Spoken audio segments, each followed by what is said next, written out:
Ladies and gentlemen, boys and girls, children of all ages, fellow Pandemonium travelers, this is Seattle Pandemonium Shutdown, day 268 by my count. That's a lot of days, guys. 268. So what's going on? What's going down? I swear I don't want to just keep talking about election shenanigans because it's just I'm done with it. I'm over it. Show me what will go to like the SCOTUS and overturn some votes or influence electors and change whatever. Look, I've already said it before. Excuse making for losing. Excuse making for losing. Like there probably are shenanigans. There probably was fuckery. I mean, but you got to show me something provable, hold some people accountable, discount some votes, and do something that impacts the actual outcome of the election. Show me what it is. This is I'm not going to do right-wing Trump Russia. But I don't care that you feel like things are a certain way. I don't care. You gotta show evidence of something that is actionable intelligence. Otherwise, this is just noise making and complaining and belly aching and well, it's also playing off people's hope. People are like hoping that they get the outcome they want, and then you can drag it out until December 20th? I've probably cited different days for this at this point. I think it's December 20th. The Electoral College actually has to meet, and they actually have to give their ruling, whatever their ruling. They have to issue their votes, and that's that. So that's just, it feels like a foregone conclusion, even though I agree there probably are shenanigans in the election. But if you can't prove it, it essentially becomes a conspiracy theory, and I'm done with these sort of media-created conspiracy theories like Trump-Russia. The Trump-Russia delusion was just sort of a media confabulation. It was a media contrivance of some stuff that might be real, with some stuff that intelligence agencies passed around, with correlating with, oh, well, they got Carter Page and Paul Manafort on some shenanigans. Yeah, from stuff that has nothing to do with Trump, Russia, the campaign, his administration, nothing. Just stop. But I still see people repeating this like, well, you're a Russian bot nonsense. Just stop. It's just so childish at this point. You're not paying attention. That's the problem. If you really think that narrative is still flying, you're just not paying attention. It's just ridiculous. Anyways, is there something positive? I watched the first I guess 4 episodes of Mandalorian season 2. I appreciate it. I appreciate Mandalorian generally, but it is odd because Disney can make good Star Wars content. Mandalorian is what good Star Wars content looks like when Disney actually cares. When they actually clearly put in the effort. There's little stuff in the background, there's little callbacks, they don't break their own rules. Like the new Star Wars trilogy was just absolute trash. Like they broke their own universe with their dumb story choices. Whereas Mandalorian, Jon Favreau? I mean, really?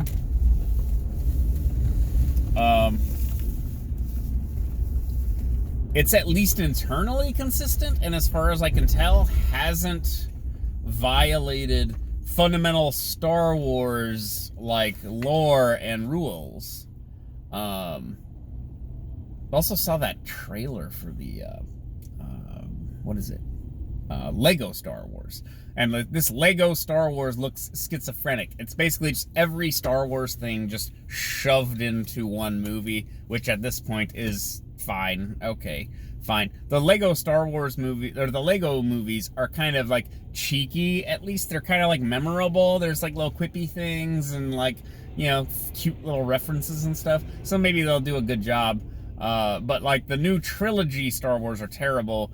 Mandalorian is great. I mean, I think Red Letter Media even, they said, well, it's not perfect, but it's great.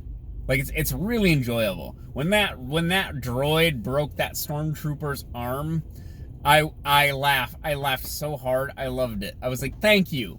I don't think we'd ever saw a broken arm in a Star Wars movie. And it was just fantastic. Do more of that kind of stuff, guys. Thank you. What else? I watched a, God, streaming is going to make some weird shit, guys. So, we watched a trailer compilation video, which was basically all the stuff, trailers of all the stuff coming to streaming in the next, I don't know, until like, I don't know, January of 2021 or whatever. And holy shit, guys, there is some weird, wacky shit on all these different streaming platforms. I mean, it's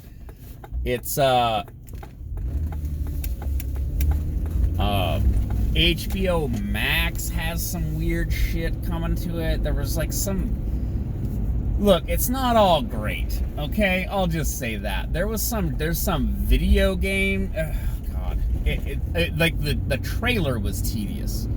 There's like a video game, and the girl's playing the video game, and it's like the 90s, and she gets sucked into the video game, and it's like, was it Max Cloud Max, something?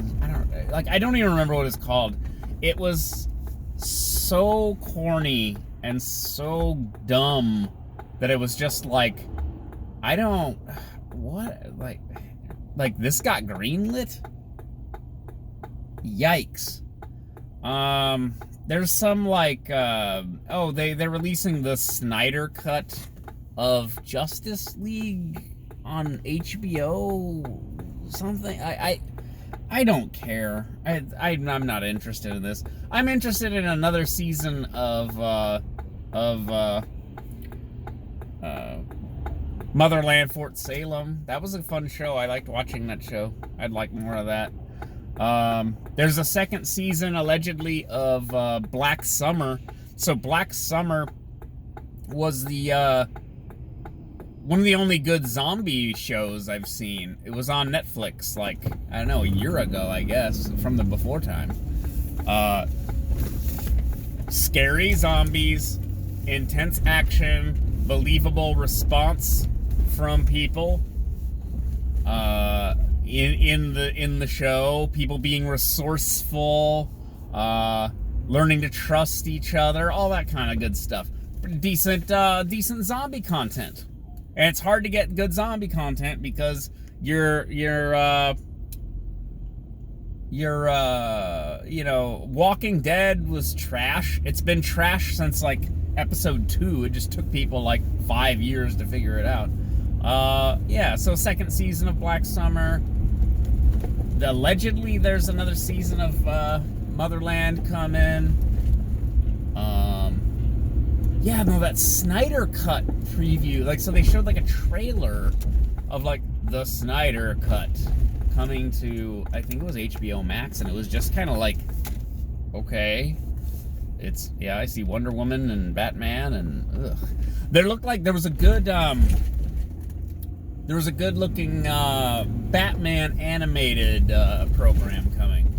I don't know if it was a movie.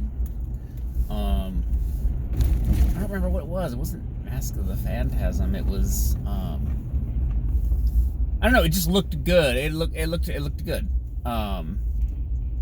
Because good Batman content is generally fun. I mean, I crap on Batman because, you know, it's like emo Superman. He never actually dies, and there's no actual consequences to the stories. But if they're written well, they're fun. Like, he has to solve problems, and, you know, you do the whole thing. Like, him beating Bane was fun. Him beating Joker was fun. Him beating Ra's al Ghul was fun in the like Nolan movies. It's all fine if you're not, you know, being too serious about it. The Nolan movies are well crafted at the very least. But there's some good Batman animation animated stories. So, you know, the culture wars continue, and it's one of these things like what was this nonsense? They did the I don't know what this is called. Space Puffs? Star Puffs? What is this? So some, I assume, girl put her Animal Crossing character up on the interwebs, and she had like space buns. She had like Princess Leia, like she had like puffs or whatever, like pigtail things. And a handful, I'm not trying to blow this out of proportion, a handful of these chuckleheads went after her for cultural appropriation, because those were added to the game specifically for black people, because black people do that hairstyle, and how dare you. And the good part of the interwebs descended upon this Twitter post and defended her for her Animal Crossing character putting her hair into whatever style it is that she wants, right? So people came to her defense, but this stuff is going to continue, and it's going to continue to morph and mutate, especially as, like, that's what I was saying about these streaming platforms. You're going to start getting multiple seasons of a show you've never heard of before. And the people who like that show, they will become like the Juggalos of that show. No offense to the Juggalos. They will just become these vicious, savage, like, defenders of the show you don't even know exists, because you don't have that platform, or you didn't find that program on that platform. It's gonna get weird, because cultural tribalism as a matter of media consumption, it's been a thing for a long time. Like, you're either Team The Wire, or you're Team Breaking Bad, or you're Team Friends, or you're Team Frasier. Like, people get stupid about all this stuff, and it's it leads to weird lack of understanding of each other, really.